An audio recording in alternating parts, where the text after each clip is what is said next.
A gente acompanhou há algumas semanas um verdadeiro duelo entre a sensatez do ministro Luiz Roberto Barroso, defendendo o nosso sistema eleitoral, e a insanidade do presidente da República, que insistia em dizer que as eleições em que ele próprio foi vencedor foram fraudadas. Essa história de voto impresso acabou sendo derrotada no Congresso, mas a ira de Bolsonaro por Luiz Roberto Barroso permaneceu. Pouco tempo depois, a gente viu que se juntou ao objeto de ira do Bolsonaro o ministro Alexandre de Moraes. Ele ordenou a prisão do Roberto Jefferson e logo depois disso Bolsonaro ameaçou e dessa vez, de fato, concretizou a ameaça e apresentou o pedido de impeachment do ministro Alexandre de Moraes no Senado. Vamos falar sobre política? Então vai lá, pega um cafezinho e chega aqui pertinho para a gente conversar. Ah, e deixa seu like.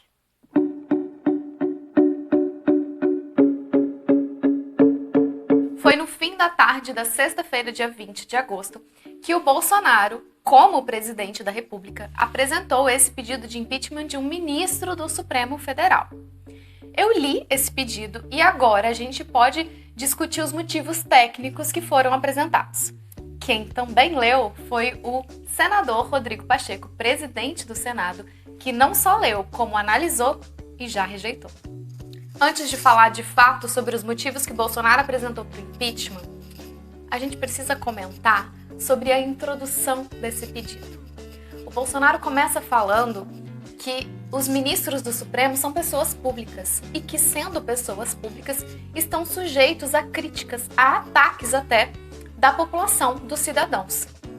Que esses ataques fazem parte do direito de liberdade de expressão dos cidadãos e que o presidente sabe disso, compreende isso, sofre esses ataques e ele próprio não toma nenhuma medida. Então, o STF, os ministros, deveriam agir assim também.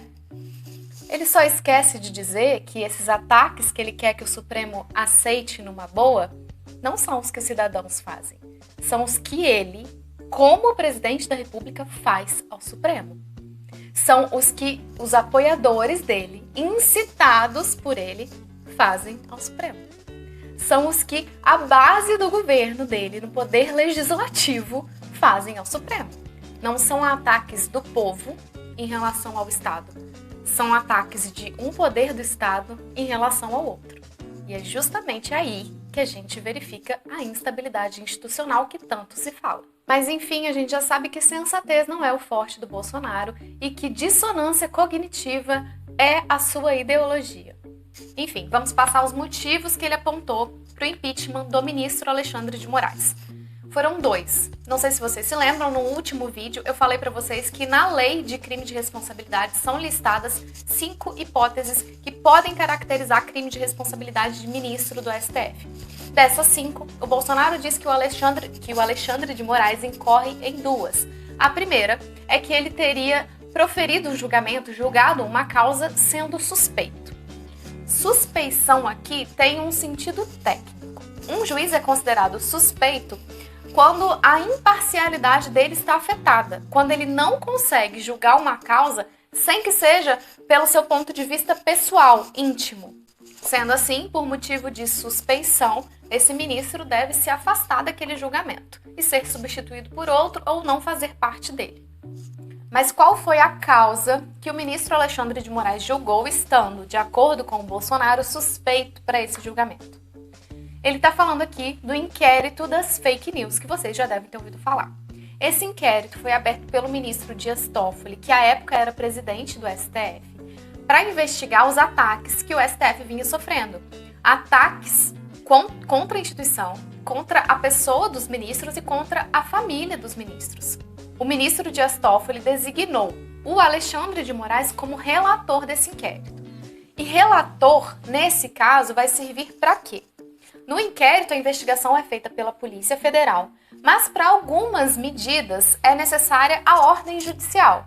Quem vai emitir essa ordem judicial nesse inquérito é o relator, que é o Alexandre de Moraes. Quais medidas exigem ordem judicial? A gente tem, por exemplo, interceptação telefônica, quebra de sigilo de dados. Para essas medidas serem tomadas durante uma investigação, a autoridade policial requer ao juiz e o juiz, verificando se existe atendimento aos critérios que estão na lei, vai deferir ou não.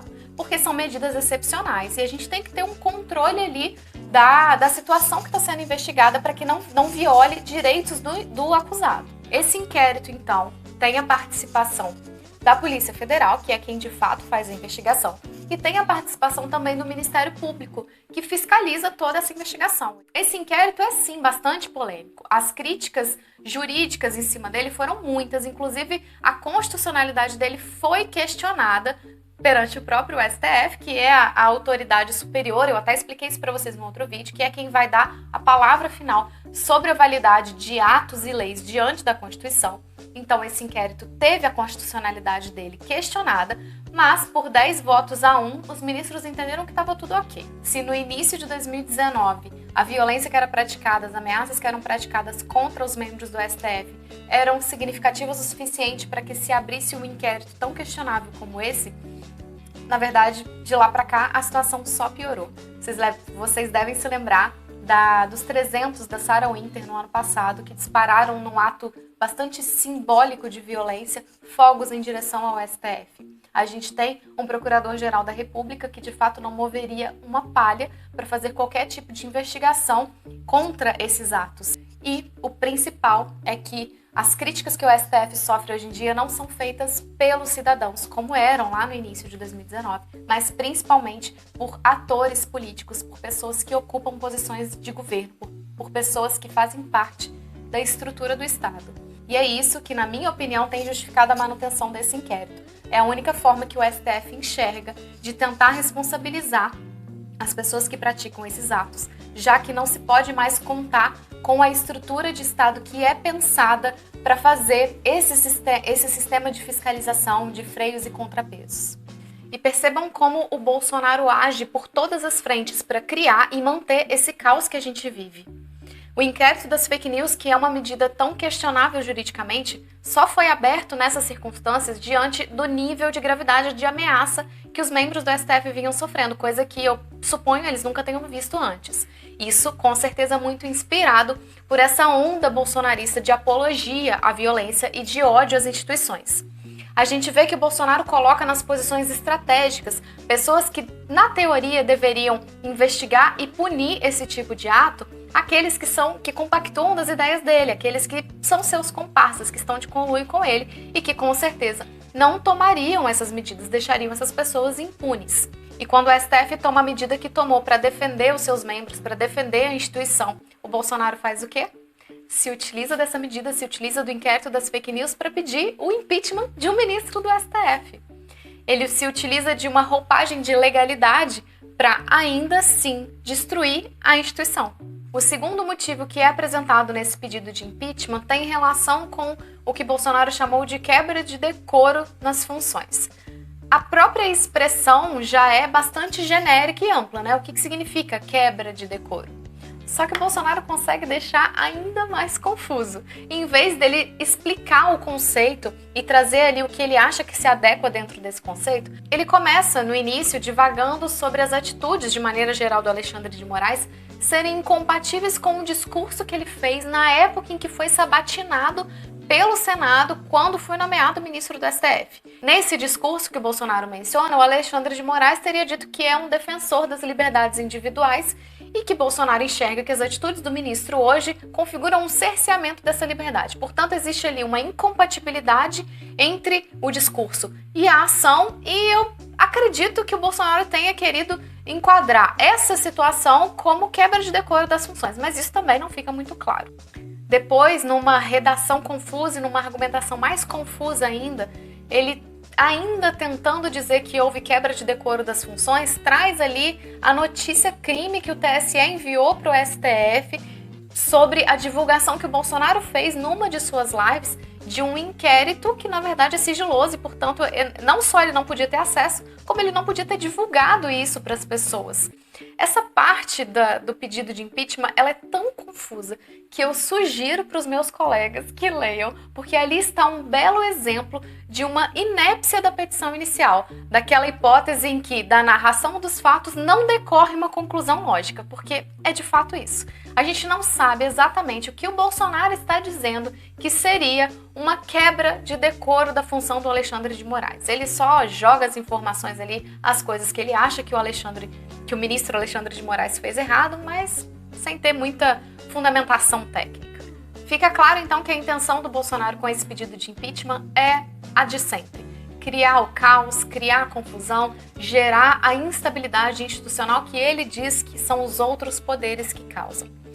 Ele tem zero respeito pelas instituições e a gente, na verdade, já deveria ter imaginado isso, já que o próprio Exército, que hoje ele se diz fazer parte, ele foi expulso de lá, acusado de terrorismo. Pelo menos esse pedido de impeachment já foi rejeitado pelo presidente do Senado por falta de adequação legal e também para preservar a independência entre os poderes. Mas essa não é a única ameaça do Bolsonaro. A gente tem que lidar com várias outras que ele está o tempo inteiro colocando em paralelo. E por isso é muito importante que no dia 12 de setembro a gente esteja em peso nas ruas. E aí, gostou do vídeo? Uai, então compartilha!